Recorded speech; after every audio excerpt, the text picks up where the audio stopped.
Salam sehat Bapak, Ibu, Saudara.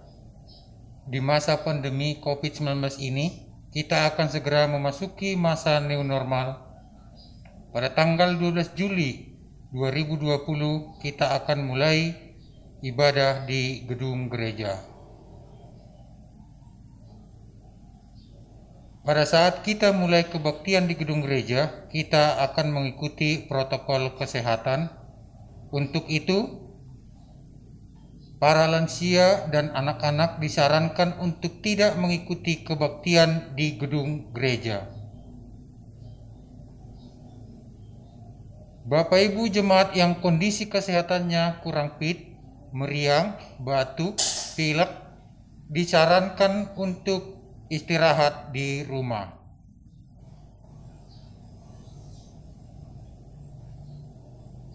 Bagi jemaat yang tidak bisa hadir di gedung gereja, dapat mengikuti ibadah streaming yang akan ditayangkan pada malam hari.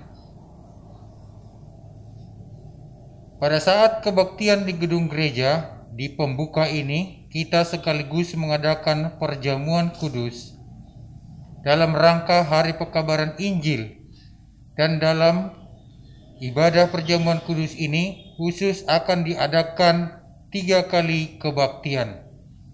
Yang pertama, pukul 8.00 WIB disarankan untuk wilayah 1. 2. Pukul 11.00 WIB disarankan untuk wilayah 2. 3. Pukul 15.00 WIB bagi kaum lansia. Dan untuk kebaktian selanjutnya akan diadakan 2 kali, yaitu pukul 8 dan pukul 11.00.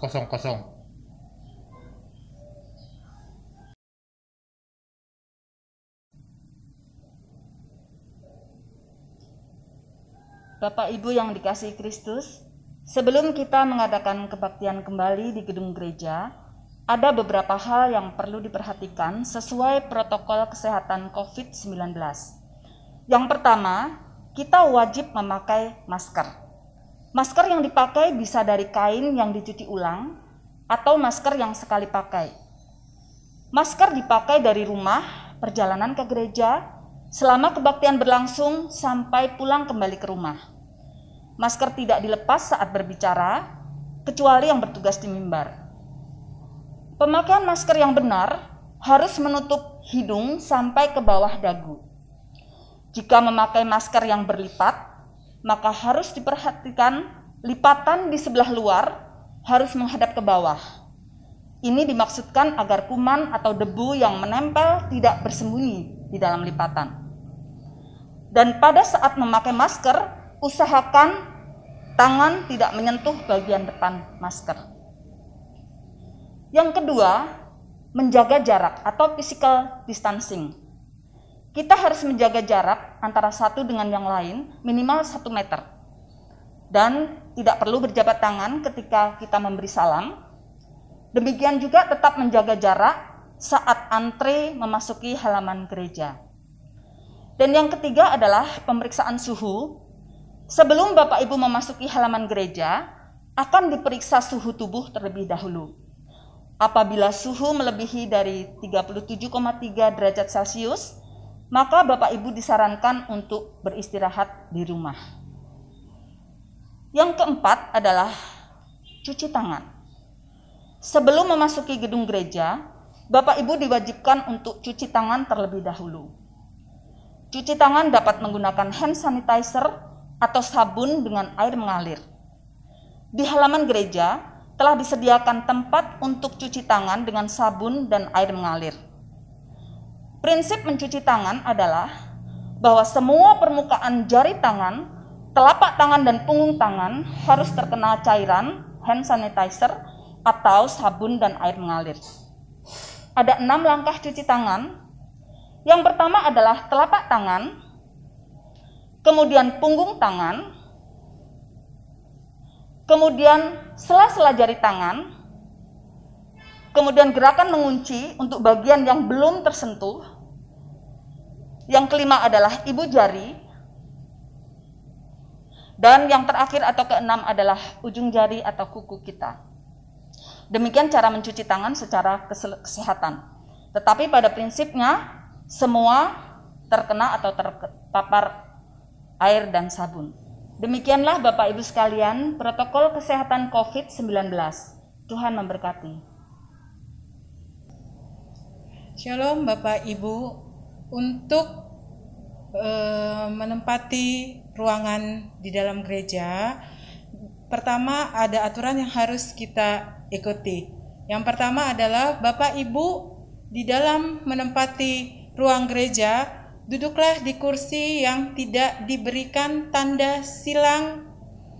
Yang kedua, dimohon selama kebaktian di dalam gereja, Bapak Ibu tidak menyentuh barang-barang yang ada di dalam ruangan gereja. Yang ketiga, persembahan dapat diberikan sebelum masuk ke dalam gereja dan tempat persembahan terdapat di depan pintu masuk gereja. Terima kasih. Bapak Ibu, setelah ibadah selesai, Bapak Ibu dan saudara semua, jangan lupa kembali mencuci tangan di tempat yang telah disediakan oleh gereja. Dan yang terpenting, Bapak Ibu untuk tidak berkumpul atau berkelompok-kelompok dan tetap menjaga jarak. Disarankan juga lebih baik langsung pulang ke rumah masing-masing. Terima kasih.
Shalom,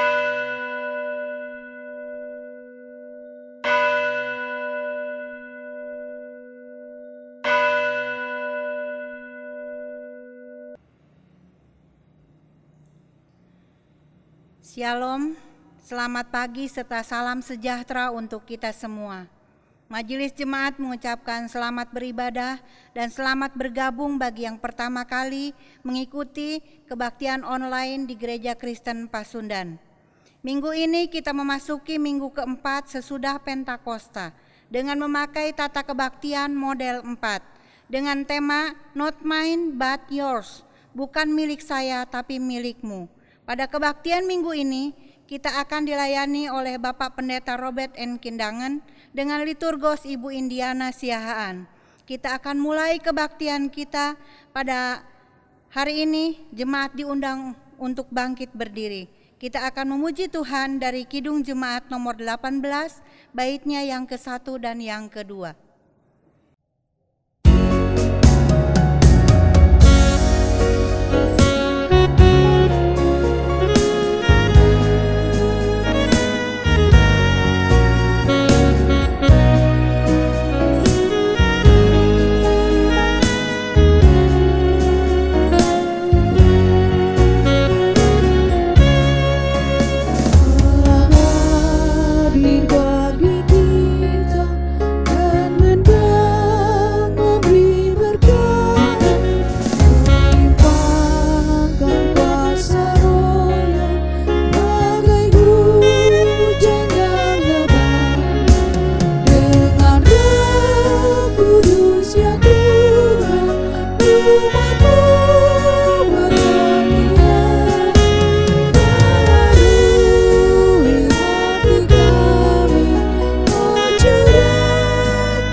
Kebaktian ini berlangsung dalam nama Allah Bapa, Anak, dan Roh Kudus.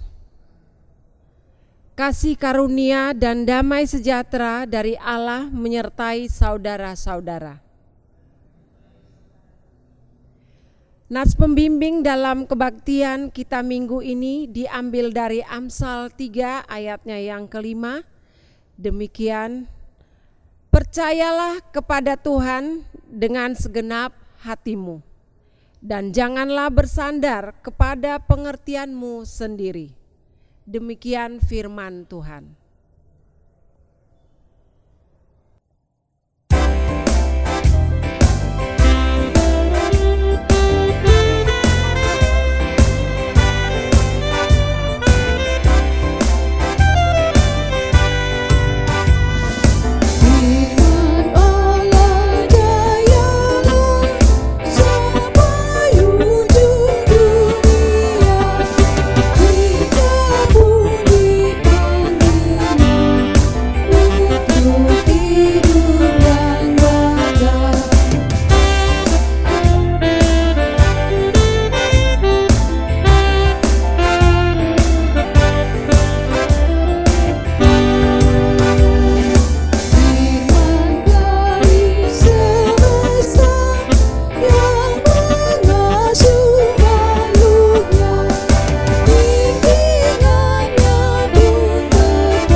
Ketika Tuhan memandang ke bawah dari sorga kepada anak-anak manusia untuk melihat apakah ada yang berakal budi dan yang mengerti mencari Allah.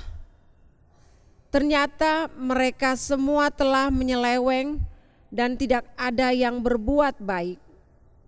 Tuhan melihat betapa besar kejahatan manusia di bumi dan segala kecenderungan hatinya selalu membuahkan kejahatan semata-mata. Kenyataan ini sangat memilukan hati Tuhan, bahkan membuat rasa sesal Tuhan karena Ia telah menjadikan manusia di bumi. Tidak sadarkah bahwa mereka semua telah melakukan kejahatan? Mazmur 14 ayat kedua dan 4, Keluaran 6 ayat 5 dan 6. Saudara-saudara, sadarlah dan bertobatlah agar dosa kita dihapuskan. Tuhan akan mendatangkan kelegaan sehingga jiwamu jernih dan langkahmu ringan untuk mendekati Allah, sehingga engkau berpaut dan setia melakukan kehendak-Nya. Sidang jemaat, marilah kita mengaku dosa di hadirat Allah yang Maha Kudus. Terhadap engkau sajalah aku telah berdosa dan melakukan apa yang kau anggap jahat. Sesungguhnya dalam kesalahan aku diperanakan, dalam dosa aku dikandung ibuku. Aku merasa malu dan bernoda, sebab aku menanggung aib masa mudaku. Dosa-dosaku pada waktu muda dan pelanggaran-pelanggaranku janganlah kau ingat. Tetapi ingatlah kepadaku sesuai dengan kasih setiamu. Bawalah aku kembali supaya aku berbalik, sebab engkaulah Tuhan Allahku. Beritahukanlah jalan-jalanmu kepadaku ya Tuhan, tunjukkanlah itu kepadaku. Bawalah aku berjalan dalam kebenaran-Mu dan ajarlah aku. Sungguh sesudah aku berbalik, aku menyesal, dan sesudah aku tahu akan diriku, aku menepuk pinggang sebagai tanda berkabung. Di dalam kesesakan kiranya Engkau memberi kelegaan kepadaku. Kasihanilah aku dan dengarlah doaku. Amin.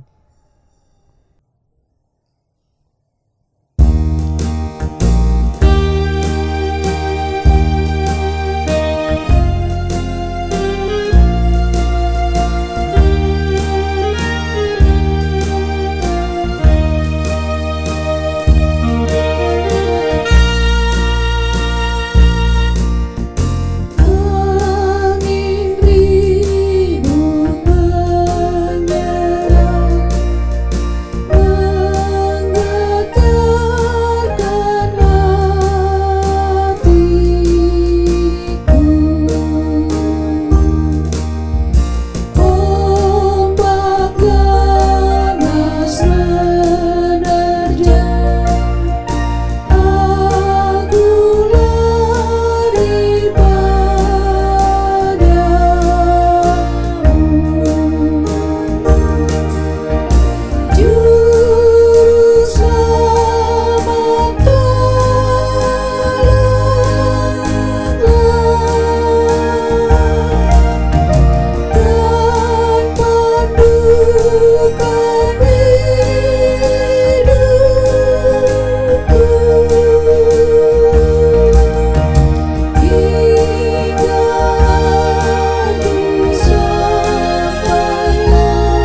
masuk di dalam anugerah pengampunan.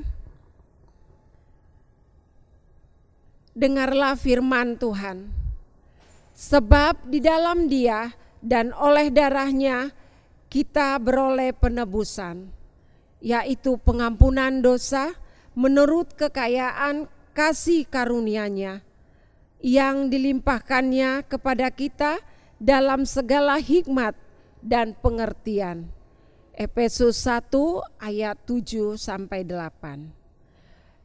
Dalam nama Bapa dan Anak dan Roh Kudus, kami beritakan kepada saudara semua yang dengan tulus ikhlas mengakui dosanya di hadirat Allah, bahwa pengampunan dosa disediakan oleh Allah dalam anugerah Yesus Kristus.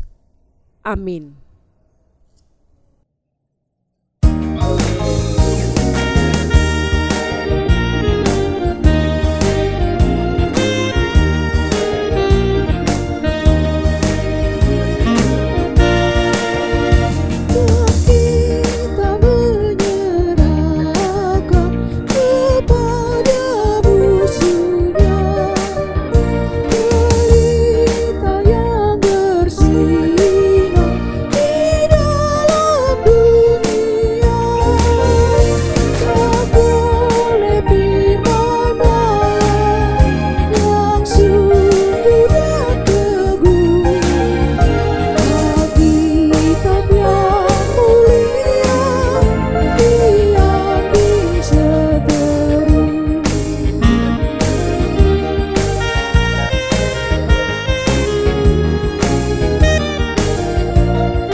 Saudara-saudara yang dikasihi oleh Tuhan kita Yesus Kristus, kini kita akan masuk ke dalam pelayanan firman.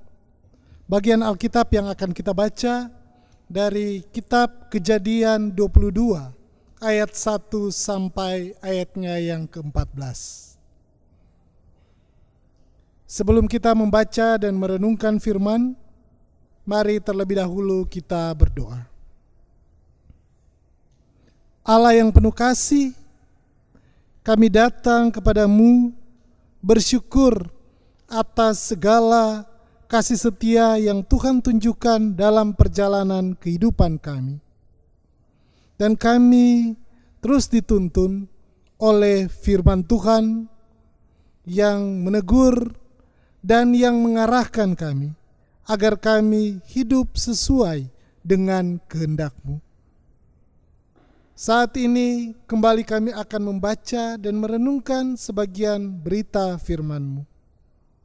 Biarlah Roh Kudus-Mu yang menolong kami, agar firman yang kami baca boleh kami pahami, dan apa yang kami pahami boleh kami lakukan di tengah-tengah kehidupan kami.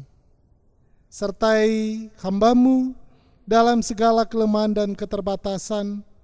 Biarlah firman ini boleh disampaikan sesuai dengan kehendak-Mu. Berfirmanlah kepada kami ya Kristus, karena kami sudah siap untuk mendengarkan. Amin. Kejadian 22 ayat 1 sampai 14 merupakan bagian dari perikop yang berjudul kepercayaan Abraham diuji. Setelah semuanya itu, Allah mencoba Abraham. Ia berfirman kepadanya, "Abraham," lalu sahutnya, "Ya Tuhan." Firman-Nya, "Ambillah anakmu yang tunggal itu, yang engkau kasihi, yakni Ishak, pergilah ke tanah Moria dan persembahkanlah dia di sana sebagai korban bakaran pada salah satu gunung yang akan kukatakan kepadamu. Keesokan harinya, pagi-pagi bangunlah Abraham, ia memasang pelana keledainya dan memanggil 2 orang bujangnya beserta Ishak, anaknya. Ia membelah juga kayu untuk korban bakaran itu. Lalu berangkatlah ia dan pergi ke tempat yang dikatakan Allah kepadanya. Ketika pada hari ketiga Abraham melayangkan pandangnya, kelihatanlah kepadanya tempat itu dari jauh. Kata Abraham kepada kedua bujangnya itu, "Tinggallah kamu di sini dengan keledai ini, aku beserta anak ini akan pergi ke sana. Kami akan sembahyang, sesudah itu kami kembali kepadamu." Lalu Abraham mengambil kayu untuk korban bakaran itu dan memikulkannya ke atas bahu Ishak, anaknya, sedang di tangannya dibawanya api dan pisau. Demikianlah keduanya berjalan bersama-sama. Lalu berkatalah Ishak kepada Abraham, ayahnya, "Bapa," sahut Abraham, "Ya anakku." Bertanyalah ia, "Di sini sudah ada api dan kayu, tetapi di manakah anak domba untuk korban bakaran itu?" Sahut Abraham, "Allah yang akan menyediakan anak domba untuk korban bakaran baginya, anakku." Demikianlah keduanya berjalan bersama-sama. Sampailah mereka ke tempat yang dikatakan Allah kepadanya. Lalu Abraham mendirikan mezbah di situ, disusunnyalah kayu, diikatnya Ishak anaknya itu, dan diletakkannya di mezbah itu di atas kayu api. Sesudah itu, Abraham mengulurkan tangannya, lalu mengambil pisau untuk menyembelih anaknya. Tetapi berserulah malaikat Tuhan dari langit kepadanya, "Abraham, Abraham," sahutnya, "Ya Tuhan." Lalu ia berfirman, "Jangan bunuh anak itu dan jangan kau apa-apakan dia, sebab telah kuketahui sekarang bahwa engkau takut akan Allah dan engkau tidak segan-segan untuk menyerahkan anakmu yang tunggal kepadaku."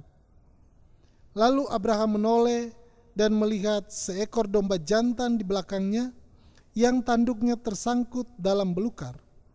Abraham mengambil domba itu lalu mengorbankannya sebagai korban bakaran pengganti anaknya. Dan Abraham menamai tempat itu, "Tuhan menyediakan." Sebab itu sampai sekarang dikatakan orang, di atas gunung Tuhan akan disediakan. Demikianlah firman Tuhan. Berbahagialah setiap orang yang mendengar firman Tuhan dan memelihara di dalam hidupnya. Haleluya.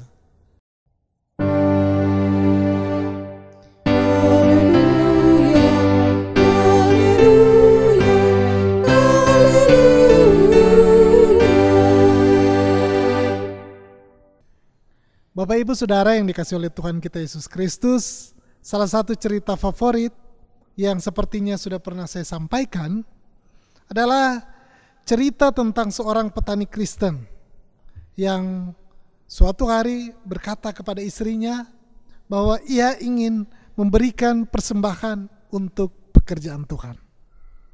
Apa itu? Ternyata salah satu sapi betinanya sedang hamil dan beberapa hari lagi akan melahirkan. Karena itu petani ini berkata kepada istrinya bahwa nanti ia akan mempersembahkan anak sapi yang lahir itu kepada Tuhan. Saat melahirkan, ternyata induk sapi itu melahirkan bukan hanya satu anak, melainkan 2. Petani ini pun menjadi bingung. Dia mulai berpikir-pikir, jangan dua-duanya, satu saja yang diberikan kepada Tuhan. Tapi sapi yang mana yang akan dia pilih? Ketika istrinya menanyakan kepadanya, ia pun berkata, biarkan anak-anak sapi itu bertumbuh besar terlebih dahulu, dan salah satunya akan saya persembahkan untuk Tuhan. Beberapa saat kemudian, daerah itu diserang oleh wabah penyakit ternak Dan salah satu dari kedua anak sapi milik petani Kristen ini pun terjangkit penyakit dan mati. Ketika petani itu mendapati bahwa salah satu anak sapinya itu mati, ia segera keluar kandang dan lari menuju rumahnya serta berkata kepada istrinya, "Bu, aku baru saja dari kandang dan kudapati bahwa anak sapi milik Tuhan mati." Istrinya pun heran dan bertanya, "Apa? Sapi milik Tuhan? Bukankah engkau belum memutuskan anak sapi mana yang hendak engkau persembahkan?" Petani ini pun menjawab, "Ya, kemarin memang belum kuputuskan, tetapi tadi ketika aku berada di kandang telah kuputuskan bahwa yang mati itu adalah anak sapinya Tuhan." Saudara yang dikasihi Tuhan, apa yang dilakukan oleh petani dalam cerita ini sering juga dilakukan oleh kita. Bahwa kita ingin memberikan persembahan yang terbaik untuk Tuhan. Tapi yang sering terjadi adalah, atau kenyataannya, yang kita persembahkan yang terbaik itu buat kita, yang kurang baik untuk Tuhan. Berbeda dengan Abraham, dalam kisahnya yang kita baca pada hari ini, yang justru memberikan yang terbaik untuk Tuhan. Abraham diuji oleh Tuhan, dan yang diminta oleh Tuhan tidak tanggung-tanggung, yaitu anak perjanjian dari Tuhan yang sangat dikasihinya, yaitu Ishak. Abraham dalam cerita di Perjanjian Lama disuruh oleh Allah untuk mengorbankan anaknya Ishak. Pada ayat 1 dikatakan Allah mencoba Abraham. Mencoba berarti Allah sedang dalam proses untuk membuktikan kepercayaan Abraham kepadanya. Proses yang diminta Allah sangat berat, sulit diterima dengan logika dan tidak terbayangkan sebelumnya di pikiran Abraham. Allah meminta Abraham mengorbankan anaknya Ishak. Situasi ini mirip dengan peristiwa pemanggilan Abraham atau Abram pada waktu itu, pada pasal 12. Pada pasal 12 Allah memberikan perintah dengan kata pergilah.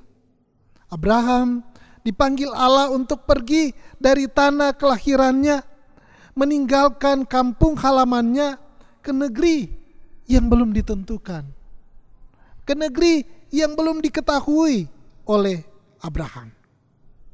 Dan Abraham mengikuti perintah itu, ia pergi. Abraham pada saat itu berada dalam situasi yang mapan secara materi. Dia mempunyai banyak harta, mempunyai banyak ternak. Dan juga pada saat itu usia Abraham sudah tidak muda lagi. Dalam kemapanan dan dalam usia yang sudah tua, ketika Allah meminta Abraham untuk pergi ke tempat yang akan ditunjukkan oleh Allah kepada Abraham, Abraham pun pergi. Abraham tidak bertanya-tanya lagi. Demikian juga ketika ia diminta mempersembahkan Ishak, anaknya, lagi-lagi Allah berkata, pergilah. Dan Abraham pun tidak bertanya-tanya lagi. Abraham pun pergi. Barangkali kita yang akan bertanya, kok bisa Abraham seperti itu? Abraham tanpa bertanya, tanpa bersuara apapun, pergi menuruti perintah Allah. Penjelasannya bisa ditemukan ketika Ishak bertanya kepada Abraham pada ayat 7. Bapa, di sini sudah ada api dan kayu. Tetapi di manakah anak domba untuk korban bakaran? Abraham menjawab pada ayat berikutnya, Allah yang akan menyediakannya. Pertanyaannya kemudian, apakah jawaban ini hanya sekedar hiburan Abraham untuk Ishak? Bahwa Allah yang akan menyediakan korban pengganti? Atau mungkin Abraham sedang menghibur diri sendiri? Atau ungkapan ini menandakan Abraham yakin, percaya penuh bahwa Allah akan menyediakannya? Jika Abraham mempunyai kepercayaan penuh bahwa Allah akan menyediakan, mengapa pada ayat 9 dan 10 Abraham mengikat Ishak di mezbah, kemudian ia mengambil pisau, mengulurkan tangan dan hendak mengorbankan anaknya? Saudara-saudara, pengalaman iman Abraham membuktikan Allah bekerja di luar batas rasionalitasnya untuk membuktikan janji Tuhan kepadanya, bahwa keturunannya akan menjadi bangsa yang besar. Abraham sudah bertumbuh, sudah belajar dalam hidup berimannya kepada Tuhan. Bagaimana mungkin keturunannya akan hadir sedangkan istrinya Sarah sudah mati haid? Mustahil untuk melahirkan anak. Namun Allah menunjukkan apa yang mustahil bagi manusia tidak mustahil bagi Allah. Janji Allah dibuktikan dengan mujizat hamilnya Sarah di usia tua dan melahirkan Ishak sebagai anak yang dijanjikan Allah. Dalam kisah ini, Ishak, anak yang dijanjikan itu, diminta Allah untuk dikorbankan. Apakah ini berarti bahwa Allah menarik janjinya kembali? Secara manusiawi, hal ini mustahil dilakukan. Bukan saja Abraham sangat mengasihi anak perjanjiannya, tetapi juga itu akan membuat janji Allah, yaitu keturunan bagi Abraham, tidak bisa ditepati. Saudara-saudara, disinilah Abraham menunjukkan kualitas imannya. Abraham sulit memahami permintaan Allah, namun dia percaya sepenuhnya pada kehendak Allah dan melakukan apa yang menjadi perintah Allah untuk memberikan anaknya bagi Tuhan. Melalui peristiwa ini, Allah mengajarkan sesuatu yang amat penting dalam diri orang beriman, yaitu penyerahan dirinya kepada Allah dalam kepercayaan penuh, termasuk ketika Allah meminta Abraham menyerahkan miliknya yang sangat berharga yang sudah dinantikannya selama puluhan tahun, yaitu anaknya Ishak. Allah menjadi prioritas baik dari kehendak pribadi juga terhadap keluarga sekalipun. Bapak Ibu Saudara, minggu lalu dalam pembacaan Alkitab menceritakan mengenai Yesus yang meminta pengikutnya untuk memprioritaskan dia. Untuk mengikuti Yesus, orang tidak harus memutus ikatan kasih terhadap keluarganya, melainkan harus menundukkan ikatan itu dan menomorsatukan Yesus. Dengan kata lain, kalau terjadi konflik antara ikatan kasih terhadap keluarga dan Yesus, maka Yesus yang harus diprioritaskan dan menjadi pilihannya. Sebagai orang percaya, seringkali kita berada pada pilihan ketika kehendak Allah sepertinya merugikan kita. Apakah kita tetap taat pada perintahnya atau mementingkan diri kita sendiri? Hal itu bisa terjadi dalam pekerjaan, usaha, studi, pelayanan, dan banyak hal lain. Pengalaman iman Abraham membuktikan Allah tahu yang terbaik bagi dia saat dia terlebih dahulu memprioritaskan Tuhan. Demikian juga terhadap kita. Saat kita memprioritaskan Tuhan, memprioritaskan Allah, kita akan mengalami hari depan penuh harapan untuk kita, untuk keluarga, dan persekutuan. Iman adalah pembuktiannya.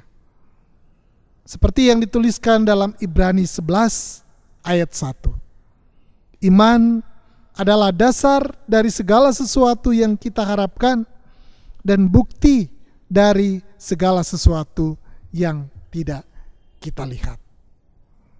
Mari mempercayakan diri kita kepada Allah dengan memberikan persembahan yang terbaik untuk Tuhan.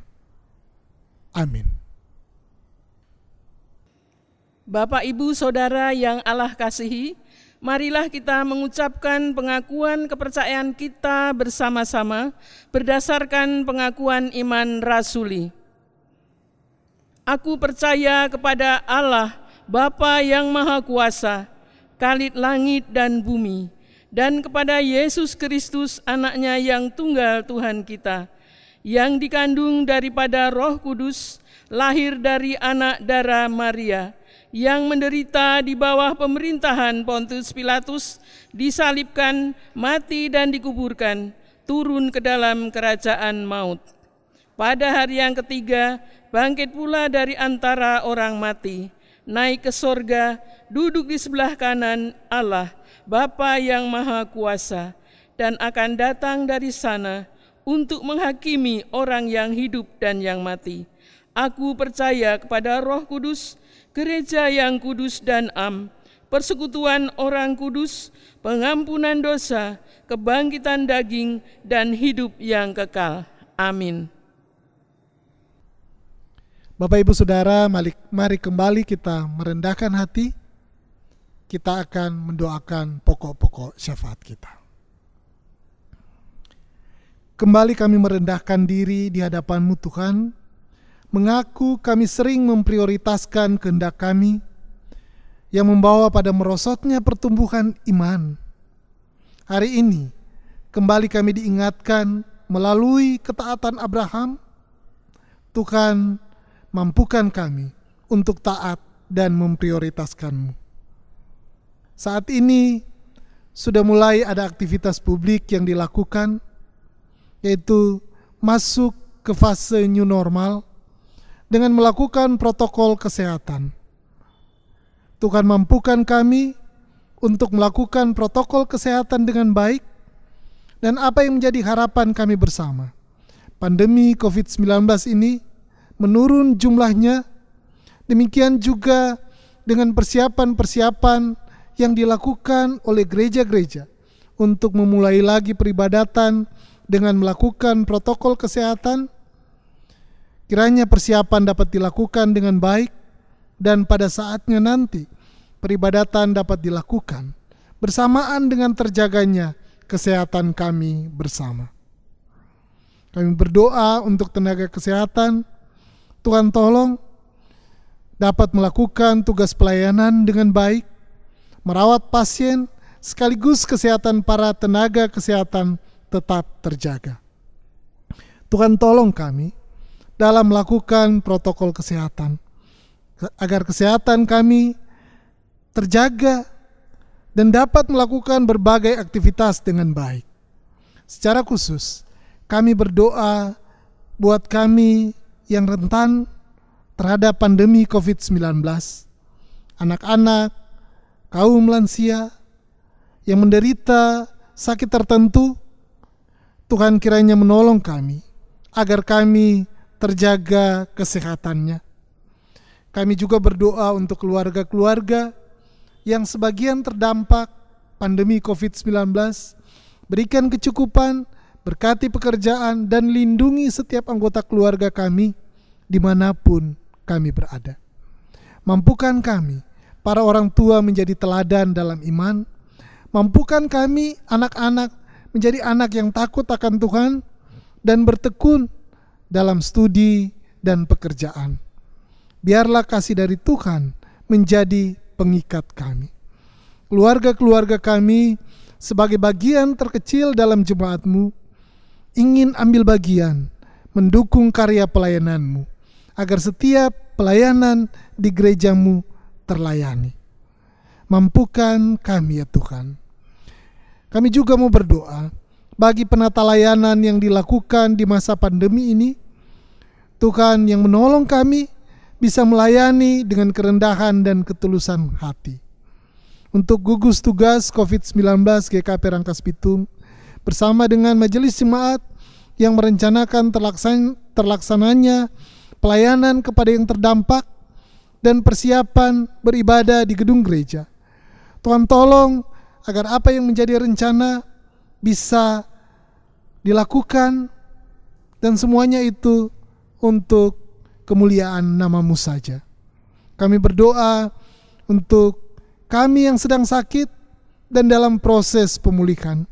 Tuhan berikan kami kesehatan, berkati perawatan yang dilakukan, obat, makanan, minuman, berkati kami juga dengan hati yang gembira. Kami berdoa bagi yang sedang mengalami kesulitan ekonomi, konflik, kekhawatiran, dan berbagai pergumulan yang ada.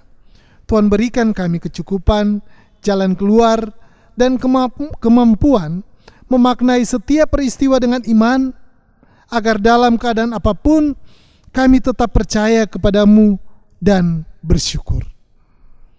Buat setiap berkat yang kami alami, pertambahan usia, materi, usaha yang berkembang, jabatan yang meningkat, dan berkat-berkat lain yang tidak dapat kami sebutkan satu persatu. Kami mau memaknai berkat dari Tuhan dengan hidup setia kepada-Mu dan menjadikan diri kami sebagai persembahan yang hidup dan berkenan kepada-Mu. Kami juga mau berdoa buat pemerintah, bangsa, dan negara kami.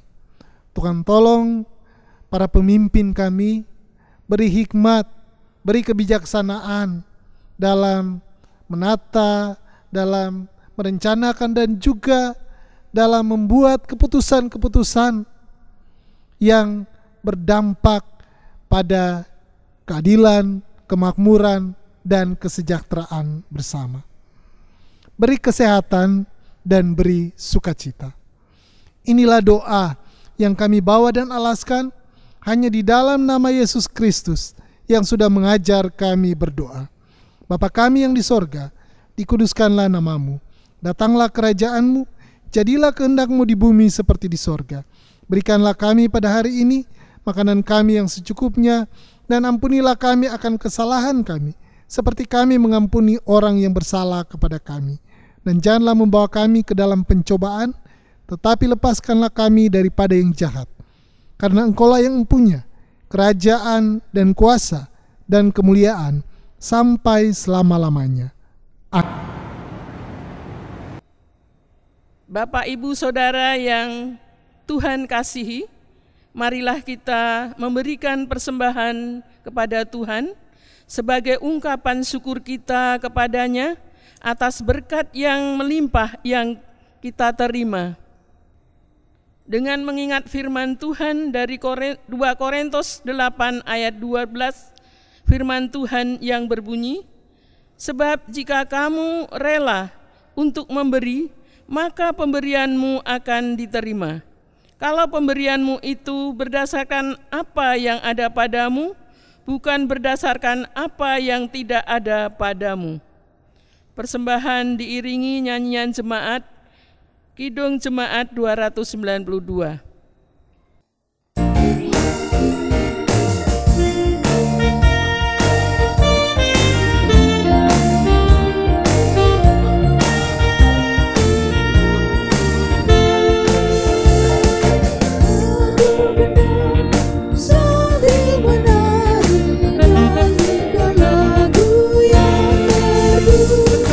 Bunyikanlah, kabus kejati, mari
sidang jemaat Tuhan yang Allah kasihi, marilah kita berdoa untuk persembahan ini. Mari kita berdoa.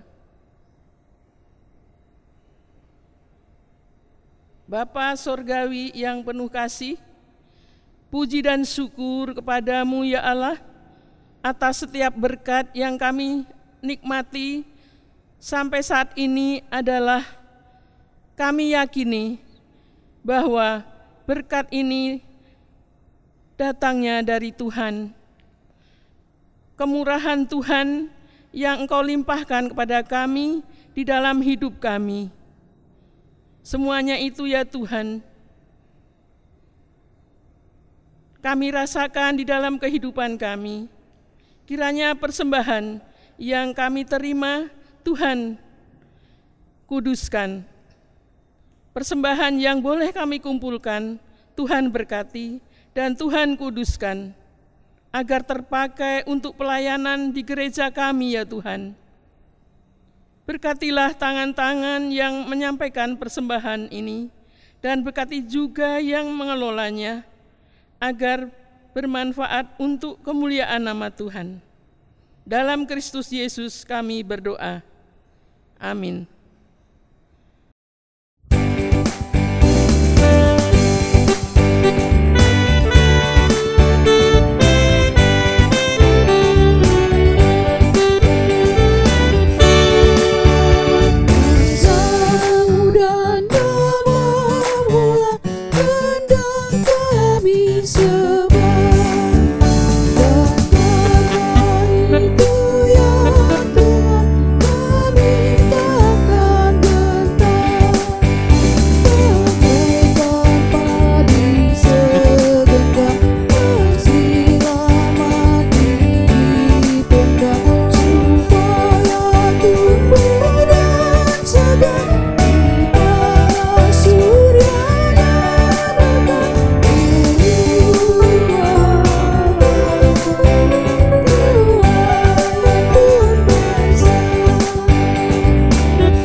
seperti segenggam benih melintas kubur yang gelap, agar telah menetap bersamamu di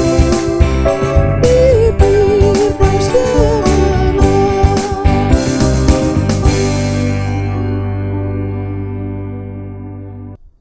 Bapak Ibu Saudara yang dikasihi Tuhan, kepadamu telah diberitahukan apa yang baik dan apa yang dikehendaki Tuhan. Untuk itu,